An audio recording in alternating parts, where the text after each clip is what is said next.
This story is titled From Maid to Millionaire, the true story of Faith's rise from house help to tech entrepreneur, a house help with no books. Faith grew up in a kind of house where dreams were considered luxury, not necessities. Her father died when she was 6, and her mother, Mama Blessing, was left to care for 3 children with no income, no land, and no support from the extended family. There were no books in the house, no toys, not even a proper bed. School was a privilege, not a right. Faith attended a public primary school, but between fetching water, helping her mother hawk akara in the morning, and looking after her siblings, she was often too tired or too late to make it. Her teachers called her bright but distracted, curious but unmotivated. What they didn't know was that her mind was always racing, always asking, what if? One day, Faith came across a torn newspaper page her mother had used to wrap akara. It had an old photo of a woman sitting in front of a laptop. The caption read, Nigerian woman launches her own tech startup in Lagos. Faith had no idea what a startup was, but she stared at the image for days, hiding it under her mat like a secret. Something inside her shifted. A hard choice. At age 13, her mother made a decision that changed Faith's life forever. A distant relative in Lagos needed help, a housemaid to care for her children and clean the home. In exchange, she promised to train Faith through secondary school. Faith didn't cry. She was used to sacrifice. Her only question was, will I be able to go to school? Yes, the woman said, but only if you are hardworking. And just like that, with a small Ghana must go bag containing 2 wrappers, a faded diary, and 1 pair of rubber sandals, Faith boarded a bus to Lagos. That was the last time she saw her village for almost 10 years. A stranger in the city. Lagos was loud. Faith had never seen so many cars, so many buildings, or heard so many noise in one place. The moment she stepped off from the bus at Ojota, her senses were overwhelmed. The smog, the shouting hawkers, the blaring horns. She held tightly to her small bag as the woman who had brought her, Auntie Ijoma, led her through the bustling crowd. Auntie Ijoma lived in Surulere in a modest 3 bedroom flat, shared by her husband, 3 children, and her younger brother Choka. Faith was shown her tiny room, a former store under the stairs, and handed a broom, mop, and a list of chores. You wake up by 4:30 a.m., Auntie said. Before the children wake up, you must sweep, mop, make breakfast, and pack their lunch. If you are fast and obedient, you will go to school by 7:30. If not, you will stay home. Faith nodded. She didn't complain. She just memorized every item on that list and started planning how to beat the time. The first month, her body ached, her hands peeled from detergent, her nails bruised from scrubbing tiles, but she never missed a single school day.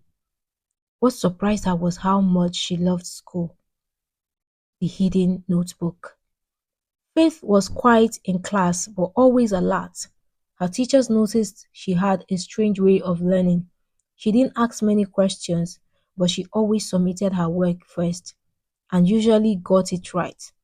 She carried a hidden notebook, her dream book. In it, she wrote everything that fascinated her: strange words, new headlines, even short stories. She would sketch what she imagined the inside of a tech company looked like, with workers typing away on computers in air-conditioned room. One day in SS1, her computer science teacher asked her to stay after class. Who taught you how to operate a computer? He asked, watching her type smoothly during practice. No one, sir, she replied. I just watched what others were doing. He stared at her for a long moment. You are wasting potential. Faith didn't know what to say. How do you explain to someone that you go home to wash pea-soaked bedsheets and get scolded for missing a speck of dust on the windows? But that night, she wrote in her dream book, "One day, I will not just use a computer, I will build one or something bigger." Dreams on a broken phone. Everything changed the day Chuka, Auntie Joma's younger brother, left his broken Techno smartphone on the kitchen table. The screen was cracked. The battery barely lasted 30 minutes, but it had one thing Faith had never touched before: Google. She waited until everyone had gone to church for midweek service and with trembling hands turned it on. She typed how to learn computer programming for free. That one search lit the fire. She discovered platforms like W3 Schools, Free Code Camp, and YouTube tutorials on HTML and CSS. She copied URLs in her dream book, visited cyber cafes when she could afford 100 naira for 1 hour, and practiced on paper, drawing code instead of typing it. She had no computer, no money, but she had time and faith. Codes in the dark. Most nights after washing dishes and putting the children to sleep, Faith would sneak into the dining room with her dream book and the broken technophone. She had figured out how to make the battery last longer by turning off all background apps, reducing screen brightness, and disabling Wi-Fi when not in use. She would spend 20 to 30 minutes copying lines, HTML from tutorials into her notebook, mimicking web pages she saw online. She didn't fully understand it at first, but each new tag felt like learning a spell, an incantation that would create something out of nothing. By the time she was 16, Faith had filled 7 notebooks with handwritten code. She still had never touched the laptop, but in her mind, she had already built dozens of websites. The breaking point. At 17, Faith was preparing for WAEC. She was studying at night, helping the children with their homework and doing her full share of chores. But Auntie Joma began to complain. "You're getting too bold these days. Are you now seeing yourself as more than a house girl?" Chuka, the one person who had occasionally shown kindness, had moved out months earlier. One afternoon, while mopping, Faith accidentally spilled water on the floor near the edge of the couch. Auntie Joma slipped and fell, though the injury was minor. It turned into a full-blown accusation. "She's careless. She doesn't respect this house anymore. I won't be surprised if she's now sleeping with boys in school." Faith stood frozen, her chest tightened, her cheeks burned.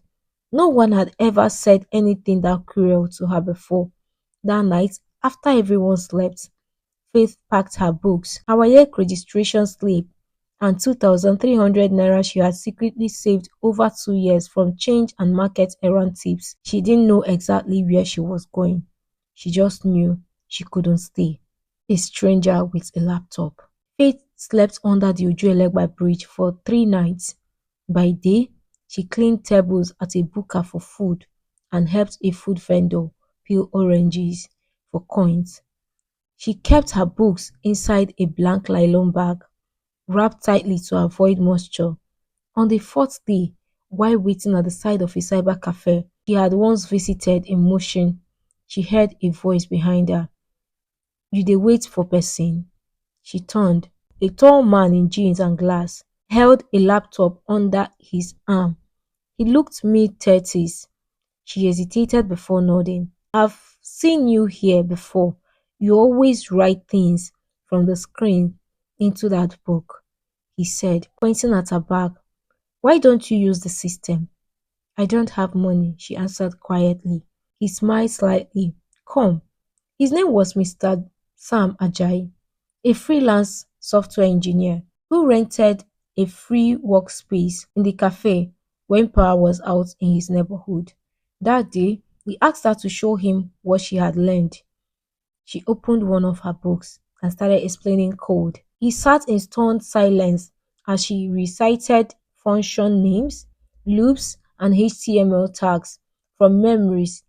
She was shaky but brilliant. "Who taught you?" he asked.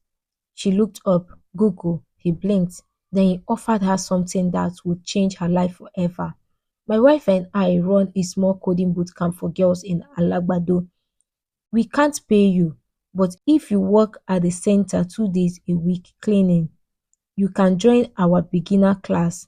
Faith's eyes filled with tears. She had run away from the only shelter she knew. But in that moment, standing inside the dusty cyber cafe, holding a black nylon bag and a half broken biro, she realized she had just stepped into the beginning of a new life.